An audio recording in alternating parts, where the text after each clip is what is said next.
In this video, I'm going to show you how to replace the parking brake shoes on this Nissan Pathfinder. Let's get started. Use a 21mm socket, remove all 5 of your lug nuts, and then remove the wheel.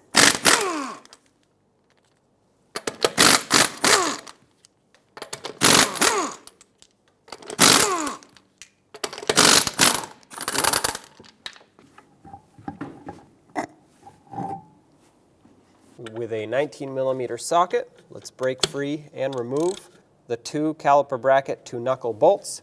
This top one I can get with a socket. Unfortunately, I can't fit a power tool in here. I'm going to bring it most of the way out. The bottom one, however, will have to be done with a wrench.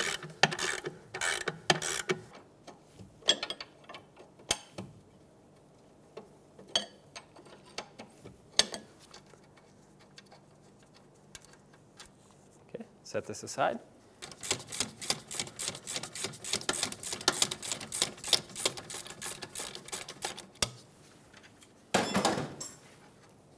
This one also has a washer. Now you should be able to pry the caliper off. This one's a little bit rusty. You might need a pry bar to help you out. Set this aside, but make sure you don't put any pressure on this brake hose, so I'm going to set it right on top of this upper control arm. At this point, you can wiggle the rotor back and forth, and it should want to come off. If it doesn't, you can always pop this little plug out.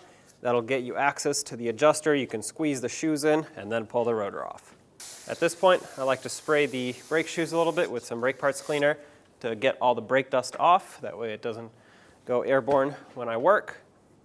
Now let's close up the adjuster to release some tension off of these shoes. I'm going to use a screwdriver to pry this down, and hopefully your adjuster isn't seized up. Just spin this until it's completely closed. Like I said, this will make it so that you can take off the springs and the adjuster quite a bit easier because it's not pushing outward. At this point, you should be able to pry these shoes apart. So you can take this out, set this aside safely, and then you can take the spring out. Now let's remove the lower spring. There are multiple ways of doing this. I'm going to try to grab this with a pick.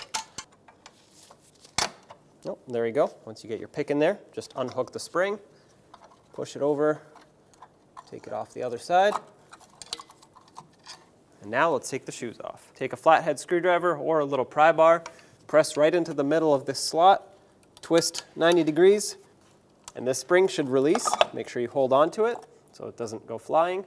There's the shoe.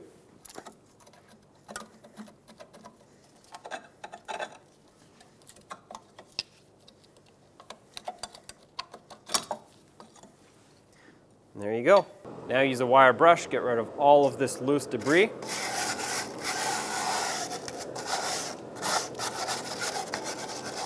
And wire brush these spots right here where the parking brake shoes ride. Use some brake parts cleaner.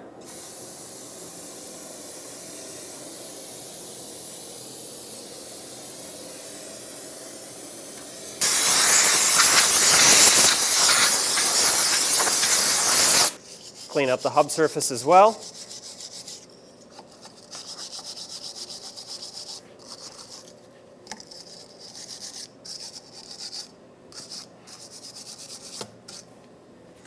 Add some grease to the areas where the parking brake shoes will sit, especially like this where it's rusty.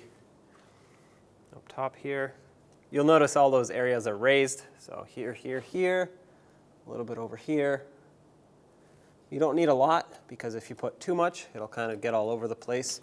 And put it right down here on the adjuster too. This will prevent squeaks. Now take your hardware, spring and pin, and let's line it up. At the bottom here, make sure the shoe also lines up. Stick this through the backing plate, turn it 90 degrees, and that should lock in. Do the same to the other shoe.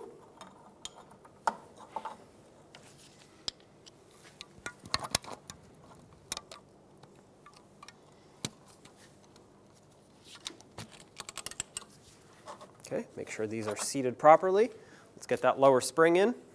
For the lower spring, the center part is a little bit offset. You're going to want it higher. So if you put it this way, it'll sit lower. So hook it onto this shoe, and then you can either use that pick that you used at the beginning, or some locking pliers. Clamp on tight, bring it over. There we go. Now let's get the top spring in. This one is equal on both sides. So I'll just hook it over, just like that. And for the adjuster, I always recommend re-greasing it, even if it does look good to you. This one is good, but it's kind of dry. So what I'm gonna do is unthread it all the way, or most of the way. Then I'm gonna take a little bit of brake-rated silicone paste. That means it's good for higher temperatures. You don't want any type of grease that'll melt in here. And just put a thin coating on and then thread this back in. What this will do is it's going to work itself into the threads. And it's important that this doesn't seize up, otherwise your parking brake will not be able to be adjusted. And just as a reserve of grease, I'm gonna put some right on the end here. Again, not a lot. You don't want this to melt, even if it is rated for high temperatures. Just enough to coat it, prevent it from seizing. So keep in mind, the adjuster, when I took it out, had the threaded part going towards the front of the vehicle. Not that it really matters, but it's good to put it back the way it came out. That way, if you're used to spinning it one way, you don't have to spin it the other way now. So spread these shoes out, slide this in. With it being compressed all the way, it should be able to slide in easily. I'm gonna leave it like this and put the rotor on, and now we'll test for the adjustment of the shoes. These being brand new shoes, they're a little bit thicker than the old ones, so we have to readjust them properly. I like to coat the hub in anti-seize, that way it doesn't rust in the future and the rotor doesn't seize on here. Just a thin layer, you don't need a lot, because if you actually put too much, it'll start spraying out all over the inside of the rotor, and that's where the e-brake shoes ride. You definitely don't want that surface to be greased up at all. So, just a thin layer, go all around the studs, and especially right around the center of the hub right here. That's where a lot of times the rotor will seize. That's where water tends to get in. Now take your rotor, put it on. If this doesn't go on, the shoes are probably not lined up. Push them in. Okay, here we go. Now at this point, what I will do is I'm going to put a lug nut on to seat the rotor all the way and apply the parking brake. Applying the parking brake will expand and contract the shoes quickly, and that'll basically center them up in the middle.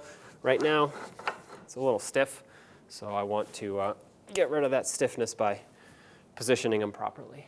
After I pulled on the e-brake a couple times, these actually seem to be great. They are just barely touching. And for parking brakes, you don't want them to drag at all. So at this point, I can take this lug nut off. We are all set. If you need to adjust them, you can either pull the rotor back off or pull this cap and spin the adjuster at the top through the cap.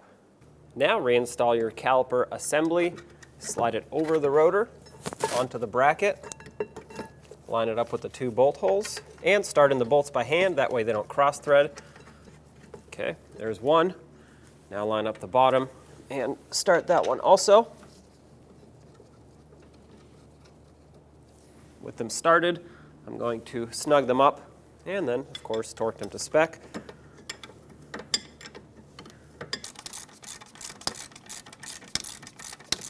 .62 foot-pounds is the torque for these. If you don't have a torque wrench that'll fit on this lower one, you're gonna have to try and fit a wrench in here. I'm gonna see if my torque wrench fits. Looks like it just barely does. There you go, that's tight. Let's get the wheel on. Start on all 5 of your lug nuts, bottom them out, and then we'll torque them to spec in a cross pattern.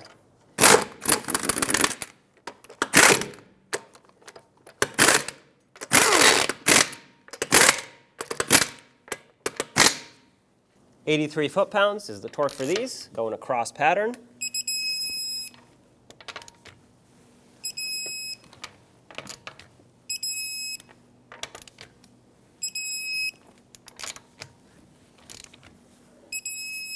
And I always like to double check them. To double check them, you can go in a circle.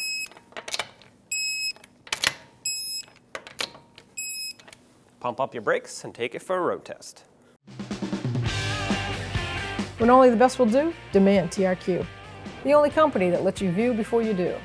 TRQ is committed to offering the highest quality aftermarket auto parts that are engineered for peace of mind. Thanks for using and viewing with TRQ.